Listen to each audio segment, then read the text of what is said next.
নমস্কার বন্ধুরা, info Bengal news চ্যানেলে আপনাদের প্রত্যেককে স্বাগতম জানাই। প্রত্যেকটা ব্যাংক উপভোক্তাদের জন্য, অর্থাৎ যে সমস্ত বন্ধুদের, যে সমস্ত জনসাধারণের ব্যাংক অ্যাকাউন্ট আছে, তাদের জন্য কিন্তু গুরুত্বপূর্ণ একটি আপডেট চলে এসেছে যে এটিএমের যে টাকা তোলার নিয়ম সেটি কিন্তু বদলে গিয়েছে এবং সেই রকমই কিন্তু একটি গুরুত্বপূর্ণ আপডেট আজকে এই ভিডিওর মাধ্যমে আপনারা জানতে চলেছেন। এবং কম বেশি আমরা প্রত্যেকেই আছি, ১০০ জনের মধ্যে ৯৯ জন কিন্তু এটিএম কার্ড ইউজ করি, এটিএম কাউন্টার থেকে টাকা তুলি এবং সেই এটিএম কার্ড এবং এটিএম কার্ডের যে ট্রানজ্যাকশান, সেই ট্রানজ্যাকশানকে কেন্দ্র করে গুরুত্বপূর্ণ খবর সামনে এসেছে যে এবার এটিএম কার্ডে টাকা তোলার যে নিয়ম, সেই নিয়ম পাল্টে যাচ্ছে এবং যে সমস্ত নিয়মগুলো ছিল সেই সমস্ত নিয়ম পাল্টাচ্ছে। তো নতুন কী নিয়ম এসছে এই ভিডিওর মাধ্যমে আপনি এক্ষুনি জেনে নিন।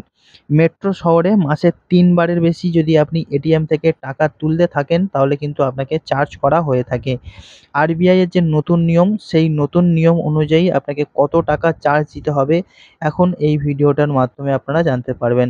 অটোমেটেড টেলার মেশিন বা এটিএম মেশিন, সেই মেশিনটি ব্যাংকিংকে অনেক বেশি সুবিধাজনক করে তুলেছে। ফলে গ্রাহকদের আর বারবার শাখায় যেতে হয় না। তবে এই সহজলভ্যতার সঙ্গে অনেকেই এটিএম লেনদেন সম্পর্কিত নিয়ম ও চার্জ সম্বন্ধে পুরোপুরি অবগত হয়তো নন। সম্প্রতি ভারতীয় রিজার্ভ ব্যাংক বিনামূল্যে লেনদেনের সীমা ও অতিরিক্ত চার্জ নিয়ে নতুন একটি নির্দেশিকা জারি করেছে এবং নতুন নিয়ম অনুযায়ী প্রতি মাসে গ্রাহকদের নির্দিষ্ট সংখ্যক ফ্রি এটিএম লেনদেনের অনুমতি দেওয়া হয়েছে, যা তাদের অবস্থানের উপর নির্ভর করবে।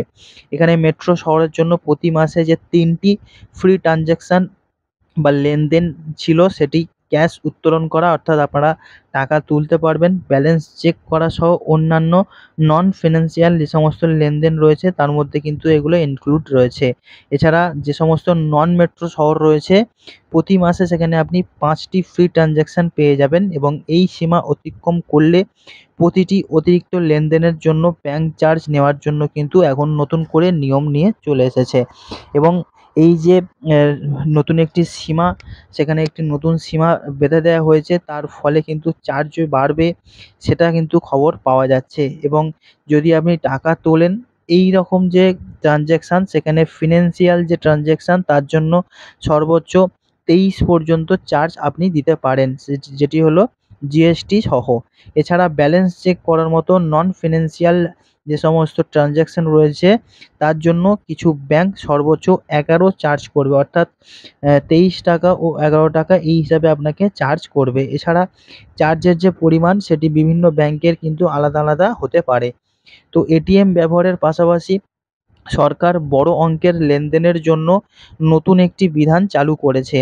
এক আর্থিক বছরে ২০ লাখ বা তার বেশি নগদ টাকা জমা বা উত্তোলন, অর্থাৎ একবার যদি আপনি টাকা তোলেন বা টাকা জমা করেন, সেখানে আপনি ২০ লাখ টাকা বা তার বেশি যদি জমা করেন তাহলে আপনাকে রিপোর্ট করতে হবে এবং এটিকে কিন্তু বাধ্যতামূলক হিসেবে রাখা হয়েছে। এবং এর পাশাপাশি এই কাজটি করার জন্য আপনার যে প্যান নাম্বার এবং আধার নাম্বার সেটিকেও কিন্তু আবশ্যিকভাবে দিতে হবে। এই যে পদক্ষেপ, সেটি কালো টাকা রোধ এবং আর্থিক স্বচ্ছতা বাড়ানোর জন্যেই কিন্তু এই পদক্ষেপ নেওয়া হয়েছে। তো অতিরিক্ত যে চার্জ সেটি এড়ানোর জন্য কিছু সহজ পদ্ধতি আপনি অবলম্বন করতে পারেন। নিজের যে ব্যাংকের এটিএম রয়েছে সেটি ব্যবহার করুন, কারণ সাধারণত এতে ফ্রি ট্রানজ্যাকশান পাওয়া যায় এবং ছোটোখাটো কাজ মেটানো, যেমন ব্যালেন্স চেক করা, অন্যান্য ইন্টারনেট ব্যাংকিং বা মোবাইল ব্যাংকিং ব্যবহার করা আপনি কিন্তু খুব সহজেই পেয়ে যাবেন। তো মাসে যদি আপনি কতবার এটিএম ব্যবহার করছেন তার হিসাব রাখা, যাতে ফ্রি সীমার থেকে না থেকে মধ্যে থাকা যায় এবং অপ্রত্যাশিত চার্জ এড়ানো যায়, এটি কিন্তু আপনাকে মাথায় রাখতে হবে। তো যদি এই নিয়মগুলো মেনে চলতে পারেন তাহলে অতি সহজেই নিজের যে অতিরিক্ত চার্জ সেটি আপনি খুব সহজেই এড়িয়ে চলতে পারবেন। এটিএমের একটি অতি সহজ মাধ্যম যেখান থেকে আপনি নিজের টাকা খুব সহজেই তুলতে পারেন। তবে সেখান থেকে আপনাকে মনে রাখতে হবে যে কীভাবে নিজের টাকা যেন পিছন দিক থেকে খরচ না হয় এবং ব্যাংক আপনার টাকাটা কোনোভাবেই কিন্তু কাটতে না পারে।